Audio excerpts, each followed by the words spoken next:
porque se essa PEC for aprovada, a Câmara dos Deputados e o Senado Federal vai se transformar num reduto de criminosos. Ah, vai ser hipócrita assim no quinto dos infernos. 26 de setembro de 2025, a vida continua e agora nós vamos falar um pouquinho sobre a PEC da blindagem, que foi arquivada na CCJ do Senado. Eu sou Danilo Visconti. Se você não se inscreveu nesse canal, já se inscreva. Por meio dele a gente passa informações da política nacional, estadual e municipal. É uma forma que a gente tem de combater o marxismo cultural. Já clica aí no sininho, dá um curtir nesse vídeo, compartilha para mais pessoas, porque o que você vê aqui, a mídia não vai dissecar para você. Você pode ter certeza disso. E eu estou falando da PEC da blindagem. A PEC da blindagem, para quem não sabe ainda, que foi arquivada na CCJ, na verdade era uma forma que tinha o Congresso de ter uma certa imunidade dos procedimentos absurdos que às vezes vêm dos outros poderes. E por que isso? Porque a gente sabe que a Constituição Federal, ela diz que o deputado e o senador ele é inviolável por opinião, palavra e voto. Detalhe, quaisquer opiniões, palavras e votos, quaisquer. Só que, infelizmente, na prática e no dia a dia, diante do ativismo judicial que o Brasil vem passando, que é esse ativismo judicial meio marxista, muitos deputados e muitos parlamentares, principalmente da direita e conservadores, acabam sendo cerceados, acabam sendo, inclusive, como é o caso do Daniel Silveira,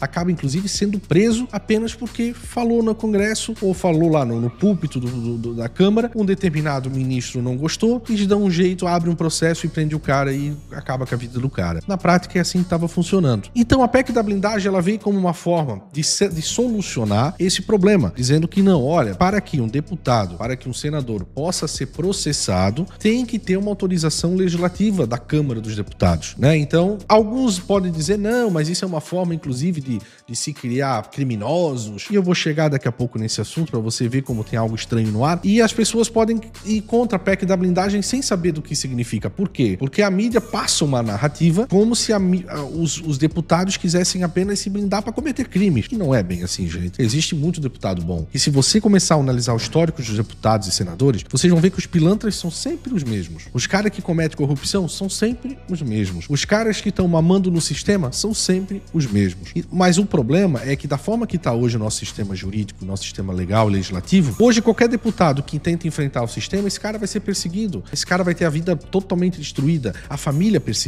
E aí, claro que o cara fica com medo. E aí o cara fica com medo. Qual é a primeira atitude de um cara que tá com medo? Se esconde. E se escondendo, é evidente que é tudo que o sistema quer. Agora, falando sobre quem é a favor e quem é contra, eu quero dizer uma coisa pra você. Pense, repense, analise. Quem são as pessoas? Quais são os institutos? Quais são as mídias que defendem determinadas pautas ou são contra determinadas pautas? Como é o caso aqui da PEC da blindagem. Quem foi contra essa pauta da PEC da blindagem? Quem foi que queria acabar com essa proteção que o legislativo teria que ter? Rede Globo, as mídias tradicionais. Quem são os políticos que são contra essa PEC da blindagem? Lula, Gleisi, Lindenberg, Maria do Rosário, todos esses esquerdistas. E quem mais? Renan Calheiros. Renan Calheiros, esse mesmo. Você já conhece Renan Calheiros? Senador Renan Calheiros. Tem um histórico bonito, né? Esse cara vinha a público dizer que a PEC da blindagem poderia transformar o Congresso num reduto de criminosos, algo parecido. Você não acha estranho? Mas por que Renan Calheiros faz isso? Porque quem é a favor do sistema, gente,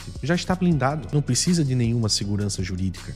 Não precisa de nenhuma imunidade, você tá entendendo? E quando ele tá falando de reduto de criminosos, você pode ter certeza que ele não tá se referindo a desvio de dinheiro público, ele não tá se referindo a lavagem de dinheiro, ele não tá se referindo à corrupção. Ele tá se referindo a quem? As pessoas que falam contra o sistema.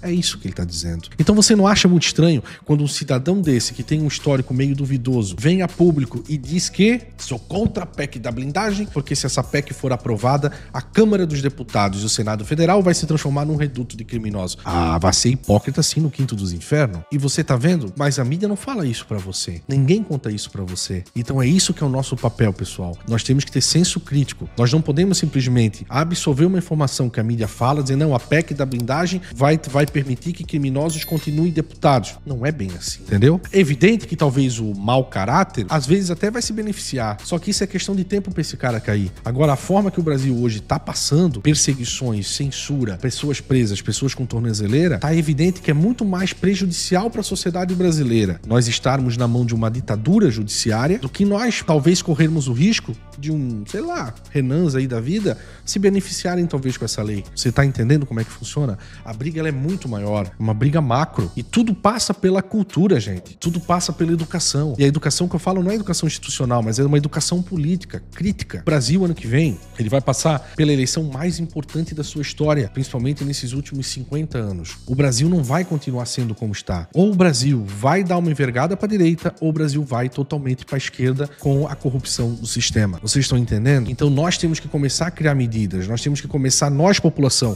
a cobrarmos dos deputados, a cobrarmos dos senadores, a cobrarmos das autoridades, que nós não queremos que o Brasil vire uma Venezuela. Nós não queremos que o Brasil vire uma Nicarágua. Ou você quer na sua casa que o Brasil vire isso? Eu não quero isso para meus filhos. E é por isso que nós temos que lutar. Então o recado que eu quero passar para você hoje é nesse sentido. A PEC foi lá, foi arquivada na CCJ do Senado. Mas veja você, não é estranho Renan Calheiro, Lula, Zé Dirceu, todo esse pessoal ir contra a PEC da blindagem? Não tem algo estranho nisso aí? É por quê? Porque eles sabem qual era a função da PEC, entendeu? Então esse é o recado. Volto a dizer para você, se você ainda não se inscreveu nesse canal, siga, compartilha, toque o sininho, mande para mais pessoas, porque isso que eu digo é uma forma de a gente passar a verdade aqui nua e crua. E o resto, lá de retro, Satanás.